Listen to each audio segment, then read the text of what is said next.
Hello guys, আসসালামু আলাইকুম। আজকে আমি আমাদের জমিতে কিছু পেঁপে গাছ লাগানো ছিল, সেখান থেকে 3টে পেঁপে আনছি। আজকে আপনাদের মাঝে পেঁপে ভাজি রেসিপি দেখাবো। তো পেঁপেগুলো ঝুরি করে কেটে নিলাম এবং ভালোভাবে ধুয়ে নিলাম।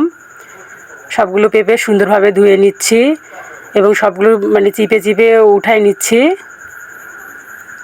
তো এখন মাটির চুলোতে কড়াই একটু তেল দিলাম। তেলটা একটু গরম হলে ওখানে শুকনো ঝাল দিলাম। ঝালগুলো পরে আমি ভেঙে নিয়েছি এবং পেঁপেগুলো ওখানে কড়াইয়ে দিয়ে দিলাম। তো একটু নাড়াচাড়া দিয়ে সেখানে পরিমাণ মতো লবণ এবং হলুদ দিয়ে দিলাম এবং সবগুলো ভালোভাবে মিক্সার করে নিচ্ছি।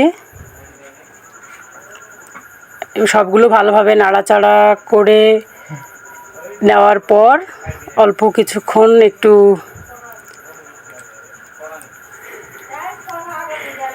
ঢাকা দিয়ে রাখছিলাম। তো দেখুন এখন অল্প একটু সেদ্ধ হয়ে আসছে। তো এই তো মোটামুটি এখন অলরেডি ভাজা হয়েই গেছে। তো আপনাদের মাঝে রেসিপিটা আজকে দেখালাম। তো জানি না কেমন লাগলো আপনাদের মাঝে। যদি ভালো লাগে তো চ্যানেলটিকে সাবস্ক্রাইব করে দিয়েন।